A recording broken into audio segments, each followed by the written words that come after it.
Kita melihat ada begitu banyak percepatan digitalisasi nasional, ada begitu maraknya tumbuhnya layanan cloud, data center, dan juga layanan dari 5G di seluruh operator yang ada beberapa tahun belakangan ini. Bagaimana perusahaan Anda melihat peluang sektor fiber optik di tengah percepatan digitalisasi nasional yang ada? Pasti peluangnya sangat besar karena kita bisa lihat digitalisasi sangatlah kencang, apalagi dengan teknologi-teknologi baru seperti AI. Mungkin semua udah pakai ChatGPT ya, itu yang very commonly used now by everyone. Itu membutuhkan bandwidth yang besar, makanya dengan itu butuh support dari infrastruktur kabel optik.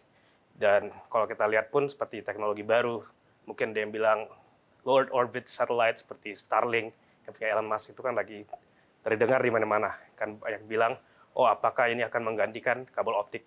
Tapi aslinya justru tidak hilang kebutuhan kabel optik, malah buat ground segmentnya, buat gateway mereka itu tetap disambung dengan kabel optik, serat optik. Jadi seluruh konektivitas yang cepat itu membutuhkan fiber optik sebagai backbone.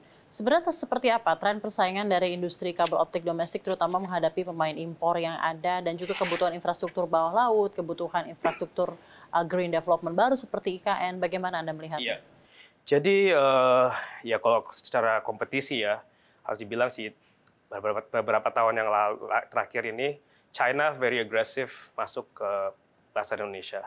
Yang dulu kita tidak harus compete dengan mereka, sekarang mereka masuk dengan dumping price juga, jadi lumayan ada price war di sana. Tapi untungnya buat CCSI, kita punya diversifikasi yang kuat.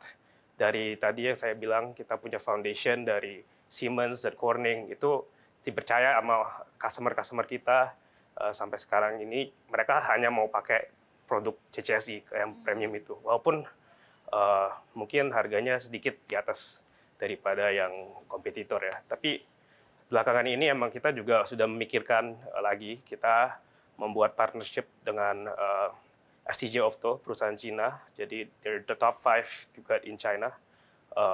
Kita membuat kasih option lah ke customer kita. Kalau mereka mau yang premium, kita punya CCSI dan kita juga punya yang alternatifnya yang lebih cost efektif juga. Oke. Mas Ren, kita ingin bertanya kepada Anda, 30 tahun sudah perusahaan Anda beroperasi di Indonesia. Tantangan apa yang Anda lihat menjadi utamanya dalam hal pengembangan industri serat kabel optik di Indonesia? Iya, jadi tantangannya pasti tadi saya bilang kan, kita competition from China very tight, cuman again itu threats berarti ya? Ya itu lumayan berat lah, cuman kita udah tahu dapat caranya lah dengan kita bisa kerjasama dengan China dan tetap aja ada loyal customer kita yang butuh kabel optik yang lebih kualitasnya lebih tinggi lagi.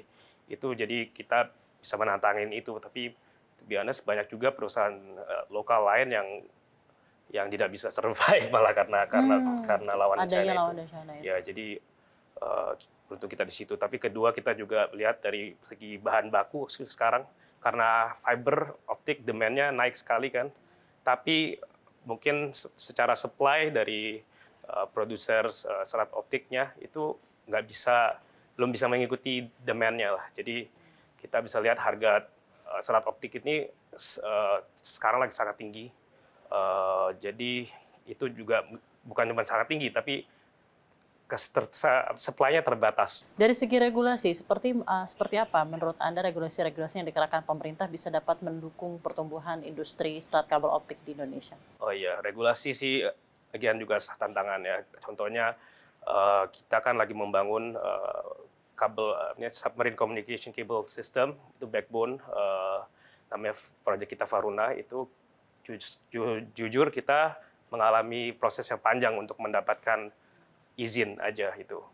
Dan I think itu emang bisa dilihat susah ya, tapi at the same time itu good barrier of entry juga sih. Di daerah mana Mas?